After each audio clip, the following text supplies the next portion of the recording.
Shalom. I want to give all praises, honors, and glories to Yahweh Ba'Shem, Yahushua Ba'Shem, Kakadash, and the earthly apostles and others a great most of salutations to the hopeful elect. This is your brother. I'm Noah Allah from Gemini, Chicago, and this is going into another lesson about Isaiah 4:1. All right, and as we're coming into these perilous times, all right. Isaiah 4:1 is going to take place on this side, all right, and it says, and in that day 7 women shall take hold of one man, saying, we will eat our own bread and wear our own apparel, only let us be called by thy name, and to take away our reproach. And the man is going to have multiple women, all right. That prophecy is going to come to pass here on this side, right? Meaning that these women are going to be sharing one man. And according to the scriptures, all right, that's lawful. All right, that is completely lawful.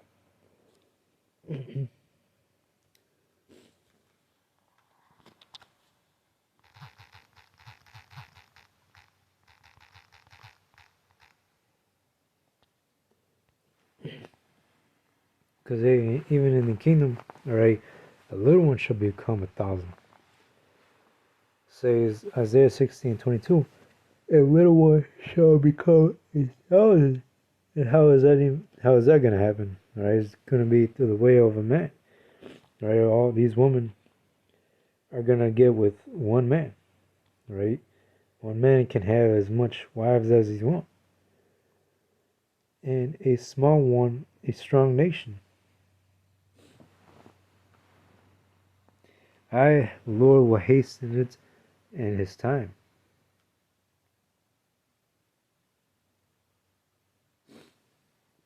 And that's exactly what is going to happen, especially when, he saw his kingdom collapses first, right? Because the elect, they're going to be the ones that are, the elect man is going to be the ones, reproducing, right, the rest of the nation of Israel, right? Because 2/3 of Israel, they gotta go, they gotta die, all right.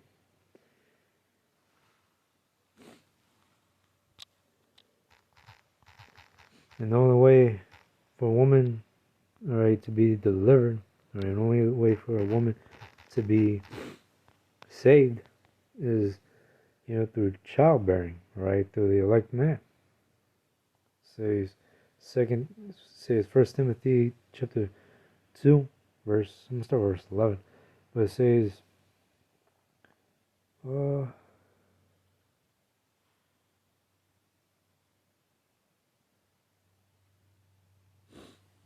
let's start with verse 9, because women are instructed to do this. It says, and like inner also, that women adorn themselves in modest apparel, with shamefacedness, and with sobriety, not with broided hair, or gold, or pearls, or costly array, but which becometh woman professing godliness with good works. Let the woman learn in silence, with all subjection.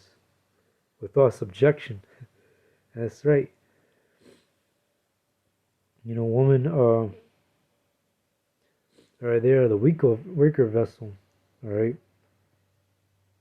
And there is an order, all right. According to the scriptures, there is an order that the head of the woman is the man, and exactly, the man is the head over the woman, right? It says verse 12, but I suffer not a woman to teach, nor to assert authority over the man, but to be in silence. You see, there is order. For Adam was first formed, then Eve, and Adam was not deceived, but the woman being deceived was in transgression.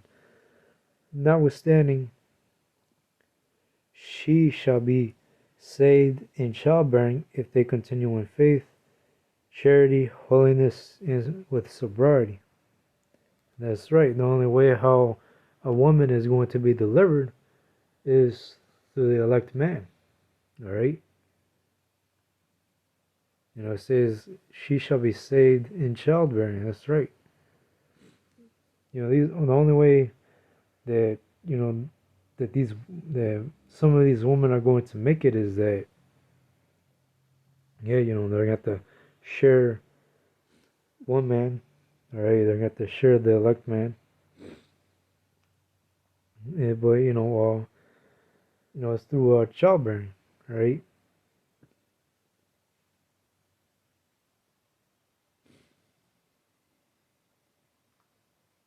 This goes to show you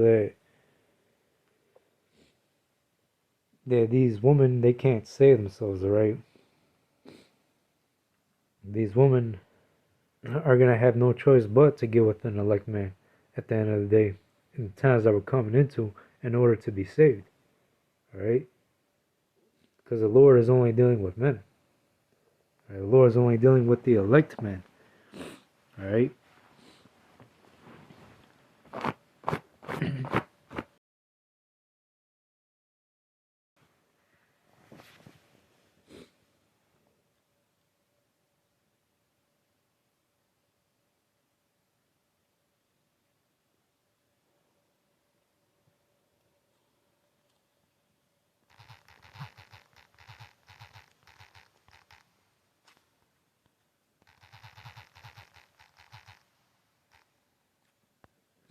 And in that day that we're coming into, right, in perilous times that we're coming into, right, and the elect man is going to be most valuable, all right, because they have the Spirit of the Lord on them, all right, they have that guidance, all right, they have that wisdom, knowledge, and understanding, and this wisdom, knowledge, and understanding that the elect man has, all right, that is going to be our stability of the times that we're coming into, all right, because is in these scriptures, all right, this is where our faith lies on.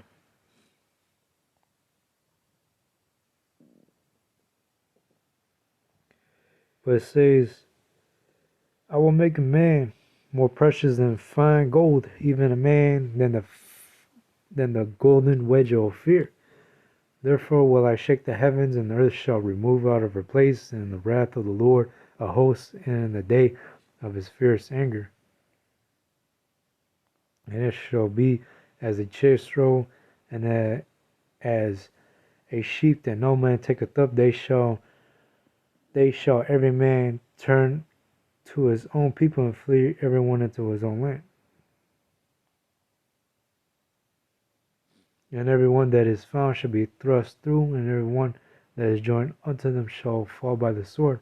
And the only ones that are not going to fall by the sword is the Lord's elect men of Israel. All right.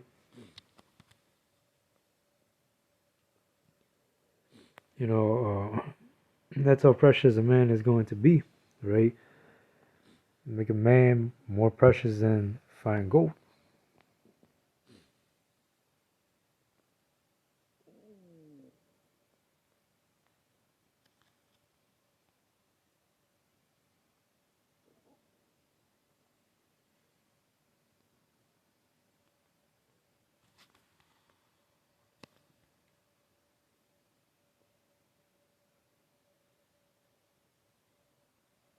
Nonetheless, that was it to a lesson. All right. It goes to show you that as you watch this video, all right, the first woman on the video, all right, she goes there, explains that she's about to share a man basically, all right, and especially coming to the times now, all right, a lot of people are really feeling the squeeze, and it's only going to intensify. But the most valuable person that's going to be here on this earth, all right, are the elect men of Israel. All right, they're going to be the ones that are going to be more precious than fine gold. All right, the Lord is going to make them more precious than fine gold. All right, because they got the wisdom, knowledge, and understanding of the scriptures, right, which will be our stability in coming to the times that we're coming into. All right. But with that, I hope this lesson was edifying. We give all praises, honors, and glory to Yahweh Hashem, Yahushua, and Shalom.